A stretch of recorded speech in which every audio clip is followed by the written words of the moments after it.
Hello students, welcome to the continued chapter of digestive system in humans. Previous classes we have studied about the organs associated with the alimentary canal. So today we will proceed the chapter with associative digestive glands. There are three types of glands: salivary glands, liver and pancreas. The first one is the salivary glands. There are three pairs of salivary glands open in the mouth cavity. These glands secrete saliva liquid and help in moistening the ingested food, that is the food is taken into the mouth, and in the digestion of carbohydrates the glands help. Okay, the saliva also acts as a solvent and destroy germs that is uh, with content with the food that we are intaking. Then liver. Liver is the largest gland inside our body. It is located in the upper right side of the abdominal cavity and is associated with the small intestine. The most important is that liver secretes bile, a greenish yellow fluid that helps in breakdown of large globules of fats into smaller droplets for chemical digestion. The liver also helps in blood sugar level and control the transport and storage of carbohydrates. Okay, then the third one is the pancreas. Pancreas secretes pancreatic juice and helps in digestion. And it contains many enzymes such as starch digestion, amylase, then for protein digesting, that is trypsin, and fat digesting lipids. So it contains many enzymes, that is amylase, trypsin and lipase. Okay, now we will proceed the chapter with the process of digestion. So first, what is digestion? The process of converting complex food into simpler absorbable form is called digestion. So first is we intake food in the mouth, that is ingestion. So what happens?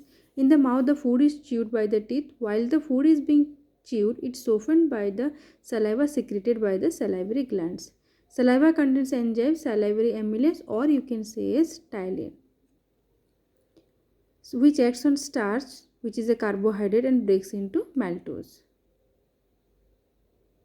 Then the softened, slightly digested food becomes a semi-solid ball called the bolus. After chewing, it forms a bolus, okay, which is swallowed, which is taken inside the mouth through the esophagus.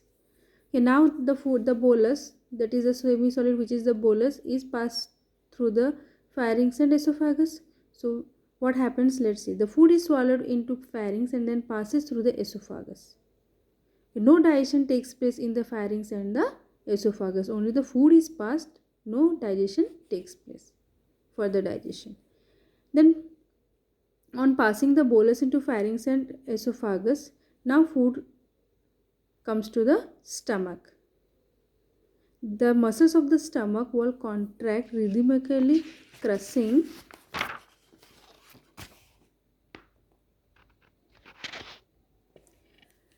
and mixing the food with gastric juice. Okay, gastric juice kills bacteria and help the digestion of protein. It contains two enzymes, pepsin, renin. So pepsin acts on proteins and forms into smaller protein, that it breaks these proteins into proteases and peptones. Similarly, renin acts on casein, changes the milk protein, which is called casein, okay, and forms into paracasein, which is a insoluble curd. Then the food moves out the stomach into the intestine, into the small intestine, in the form of thick paste called chyme. So now in the mouth we have studied the food is becoming into semi-solid called the bolus, but here see from the stomach, when it moves to the intestine, it is called chyme, that forms a thick paste. Okay, so now the food in the small intestine. So from the stomach it reaches to the small intestine. Further digestion of the food, chyme, takes place in the upper part of the small intestine. Bile from the gallbladder and pancreatic juice forms the pancreas, which are pancreatic juice from the pancreas are received here. So bile is made in the liver and stored in the gallbladder. Okay. And also, bile is not an enzyme. It helps in digestion by breaking down the fat into tiny droplets for the enzyme to act upon. Okay, it helps the enzyme to function, but it is not an enzyme. Then it also provides an alkaline medium for the action of enzymes in pancreatic juice, trypsin and lipase. So trypsin acts on proteins, proteases, peptones and change them into polypeptides. So these are further broken down into amino acid.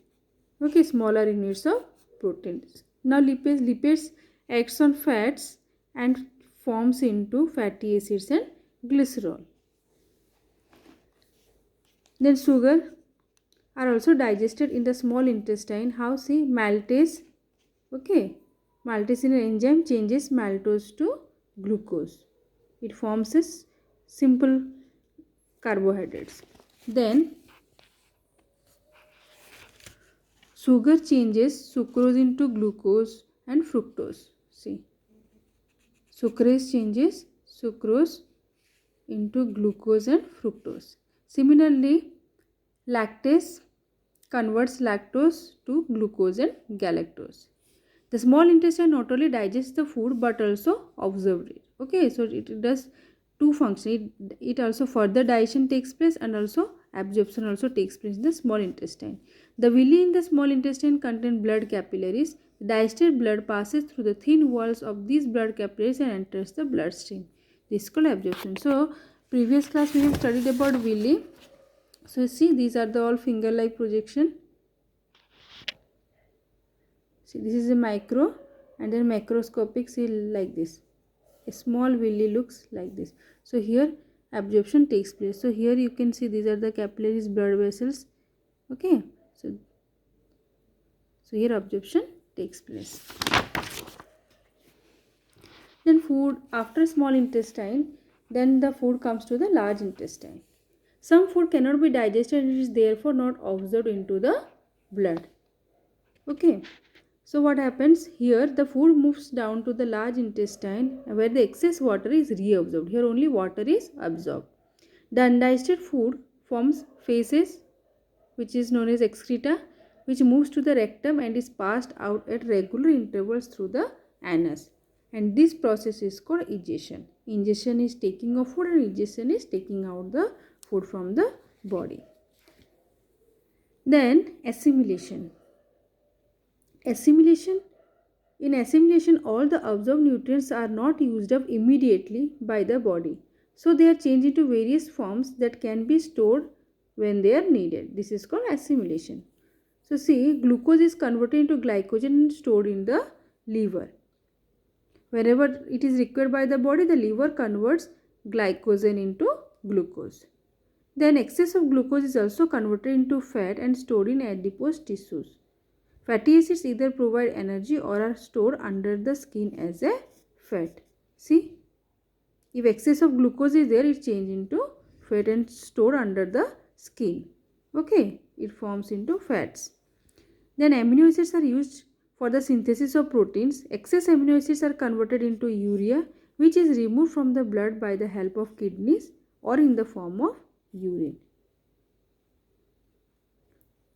Then check your progress. See, saliva contains an enzyme called salivary amylase, or you can say is ptyalin.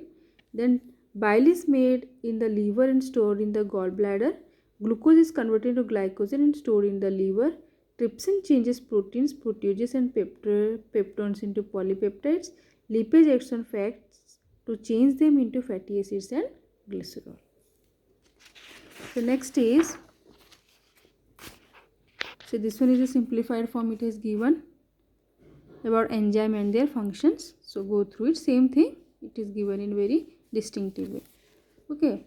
So now the last is the indigestion. Okay. So indigestion you are very familiar. So see, you may have sometimes experienced pain or burning in the upper part of your stomach, or else you may feel discomfort due to the stomach being too full. If you will eat too much, no, then you will feel discomfortness. So the cause of both conditions could be indigestion. So what are the symptoms? See, abdominal pain or heartburn, bloating, feeling of a full stomach. then excessive gas, nausea or vomiting, then burning sensation in the stomach. Then cause of indigestion, why indigestion occurs? If you will eat very spicy or oily food, or lying down soon after meals. After eating, if you will lie down on the bed, then you will get indigestion. Overeating, then drinking too much water between meals, drinking alcohol and sometimes cold drinks with meals. So you shouldn't do all these things. Okay. So indigestion can be prevented by maintaining healthy eating habits, eating smaller but regular meals. Okay, eating properly cooked food and avoiding fried and oily food. So with this your unit test lesson 4 completes. So go through the chapter and I will send you the question answers. Thank you.